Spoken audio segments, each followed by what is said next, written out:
Учениците се дискриминирани и прекршено им е правото на образование, реагира првата детска амбасада во светот Медјаши. Откако трета година поред се случува хаос во образованието со немање книги за секое дете, првиот човек на Медјаши порачува дека никој не смее да биде амнестиран од одговорност. Не само што се врши системска и структурна дискриминација од Министерството за образование, туку се прекршува правото на законската обврска да се обезбеди учебници за сите деца. Тоа е законска обврска на Министерството за образование и нема ниту еден изговор кој ги амнестира од одговорност. Коментирајќи најавата за тужба против МОН од страна на Комисијата за спречување и заштита од дискриминација, Змијанац вели дека родителите може да го тужат Министерството, зашто навреме не обезбедило книги на почетокот од учебната година. Ги поддржуваме Комисијата и навистина постапуваат соодветно нивните ингеренции, но исто така можат и група граѓани, односно родители, да поднесат тужба и навистина да го ставиме Министерството под притисок да се врши законската обврска.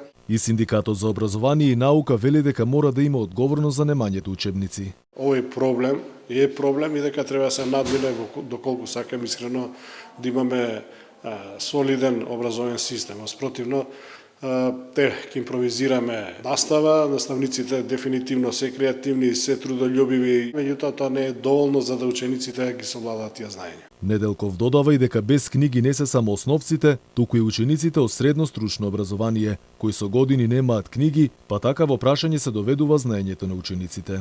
Поголемиот дел од средните училишта кои што веќе една деценија немаат учебници. Значи тоа е сериозен проблем и сето тоа се одразува и на квалитетот на наставата, меѓутоа сериозно се одразува кога зборуваме за средните училишта и на квалитетот на знаење. Претходно, голем дел од наставниците реагира дека од 126 фала дури 43 книги за основците, односно 34%, а капак на се е тоа што воопшто нема учебници за трето и шесто одделение. Инаку Комисијата за спречување и заштита од дискриминација одлучи да поднесе тужба против Министерството за образование, и тоа поради недостигот на учебниците во основното образование. Ова е прв таков случај во Македонија.